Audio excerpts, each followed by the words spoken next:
Hour God is a working God. మనము నమ్మి సేవిస్తున్న దేవుడు మనందరి జీవితాల్లో పని చేస్తూ ఉన్న గొప్ప దేవుడండి. చాలాసార్లు మనము ఎదుర్కొనే పరిస్థితులను బట్టో మన జీవితము ఇంకా అద్భుతాలు చూడలేని ఆ సందర్భాల్లో, ఆ పరిస్థితుల్లో దేవుడు నా జీవితంలో పని చేయట్లేదు, దేవుడు నా జీవితంలో కార్యాలు జరిగించట్లేదు అని కొన్నిసార్లు మనం అనుకోవచ్చు. అయితే అది పొరపాటు అనే సత్యాన్ని గ్రహించాలి. మనము నమ్మి సేవిస్తున్న దేవుడు మన అందరి జీవితాల్లో ఆయన పని చేస్తూ ఉన్న గొప్ప దేవుడండి. మన కుటుంబాల జీవితాల్లో ఆయన పని చేస్తూ ఉన్నాడు. మనము చూడలేనంత మాత్రాన ఆయన పని చేయట్లేదు అనుకుంటే ఎలాగా? మనము చూడలేనంత మాత్రాన ఆయన నా జీవితంలో పని చేయట్లేదు, కార్యాలు చేయట్లేదు అనుకుంటే పొరపాటే. ఆయన మనందరి జీవితాల్లో, మన కుటుంబాల జీవితాల్లో పని చేస్తూ ఉన్న గొప్ప దేవుడండి. దేవునికి స్తోత్రం కలుగునుగాక. ఓ రోజు ఇశ్రాయేలు ప్రజలు ఆ ఐగుప్తు ఆ బానిసత్వం నుంచి విడిపించబడి ఎర్ర సముద్రాన్ని దేవుడు పాయల చేయగా ఆరిన నేలను నడుస్తూ ఉన్నప్పుడు వాళ్ళు ఆ సైన్యము, ఆ ఫరో రథాలు, ఆ సైన్యము ఈ ఇశ్రాయేలు ప్రజలను చేరకుండగా దేవుడు మధ్యలో ఏం చేశాడో తెలుసా అండి? వారి రథాల చక్రాలు ఊడిపడేటట్లు దేవుడు చేశాడు. బహుశా ఈ సన్నివేశాన్ని, దేవుడు జరిగిస్తున్న ఆ కార్యాన్ని ఇశ్రాయేలు ప్రజలు చూడలేకపోవచ్చు. అయితే ఆయన అక్కడ పని చేస్తూ ఉన్నాడు.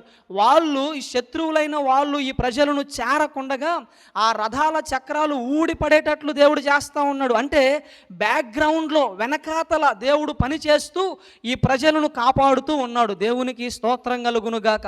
ఈరోజు ఒక సత్యాన్ని మనం గుర్తుపెట్టుకోవాలండి. మన జీవితంలో కూడా ఈ దేవుడు పని చేస్తూ ఉన్నాడు. అనేక రకాలైన ప్రమాదాల నుంచి తప్పించే విషయంలో ఆయన మన జీవితంలో పని చేస్తున్నాడు. మనల్ని ఉన్నతమైన ప్లేస్కు తీసుకుని వెళ్ళే విషయంలో ఆయన మన జీవితంలో పని చేస్తూ ఉన్నాడు.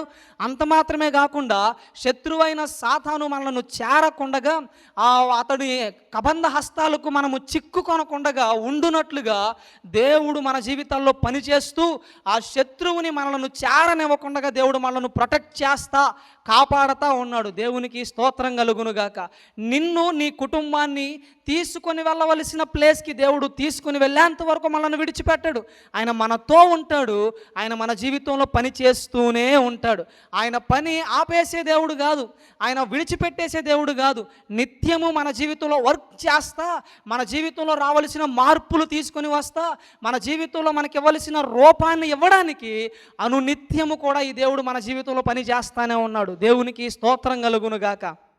ఆ పనంతా పూర్తయిన తర్వాత మనకు తెలుస్తుంది, మనకు ఒక రూపం వచ్చిన తర్వాత మనం గుర్తించగలుగుతాం. దేవుడు నా జీవితంలో పని చేయబట్టి నేను ఎక్కడి వరకు రాగలిగాను, నా జీవితం ఇంత అందంగా మార్చబడింది.